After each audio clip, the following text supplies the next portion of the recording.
5-minute rant number 2. This time we're going to talk about reloading equipment. There is a magic combination of reloading equipment that is going to get you sub quarter MOA with very, very little. I can't get into all the little tiny details on this in 5 minutes, but what I can say is buy yourself a Forester coax press. The die self-centers, the shell holders, there's only 2 sets, 3 if you get the new fancy dancy quick change ones, but they're very expensive. 2, buy a Type S full die set from Redding and bump your headspace about 3 to 5 thou until your bolt closes and just glides closed, holding that shell nice and firm. What that does is it keeps your cartridge centered in the chamber, which keeps that bullet centered in the bore. Remember to buy your neck bushings, and what you do for your neck bushings is you take a loaded cartridge with the particular case that you're going to use and the particular bullet you're going to use. You're going to measure that neck right up at the front, and I'll grab a case. You're going to measure right here at the neck. What you're then going to do is you're going to buy a couple of neck bushings to go with it. Get the tie nitride coated ones, like the drill bits that are gold color, and you want that that die or that neck bushing to be 1 thou to 1.5 thou smaller than the overall diameter of the neck with a bullet loaded into it. Okay, what that's going to do is it's going to give you your consistent neck tension without oversizing the brass. It's going to make your brass last like 20 reloadings, even if you're using cheap Hornady stuff like I use all the time.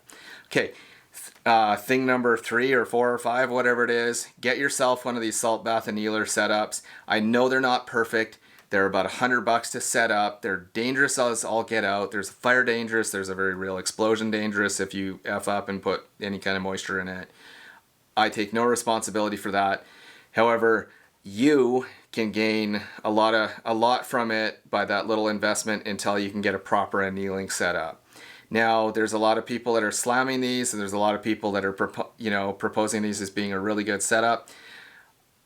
I'm going to say they're a good setup so far as you can get your brass to consistent neck tension again. As most of you probably know, brass work hardens over time. So as you fire them, what you'll find is you'll get inconsistent neck tensions, which will lead to problems with velocity. If you want to get the single-digit velocity, you've got to make sure that your neck tensions are consistent. Okay, tip number 3, good powder dispenser, and go and find the 10-round load development ladder test. You can find that on YouTube. I'm not going to do another video on it. What I'm going to do though is explain very simply that what you need to do is find the plateau. You load 10 rounds within a safe spectrum within the reloading, and then you look for the rounds that you have 2 or 3 rounds where there's no jump in velocity. You might get a foot or 2, but what you do there is you then look for the middle of that with a factory cull, and then you adjust your cartridge overall length from there. What this will end up doing is it will give you forgiveness with your powder charge. So even if your powder charge is off by 0.1 grain either way, you're still going to get a consistent velocity, and you can even go ahead and use like a manual powder dumper, instead of using a digital scale. Tip number whatever it is, before you use your powder dispensers, if they're electronic, make sure they're plugged in for at least half an hour so that the electronics can stabilize, and just leave them plugged in, leave them turned on so that everything is warmed up. Then do your settings, do your check with your weights. Throw these brass weights that are included, they come with your scale for a reason.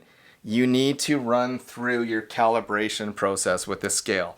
That is a safety measure. It is there to ensure that you're actually reloading the same amount of powder each time. All right, that's it. That's my 5 minutes. And thanks, guys. Take it easy. If you haven't already, hit like and subscribe, and leave me any questions you have in the comments below. I have my notifications on. I'm here to help. And I guess I went over by 20 seconds.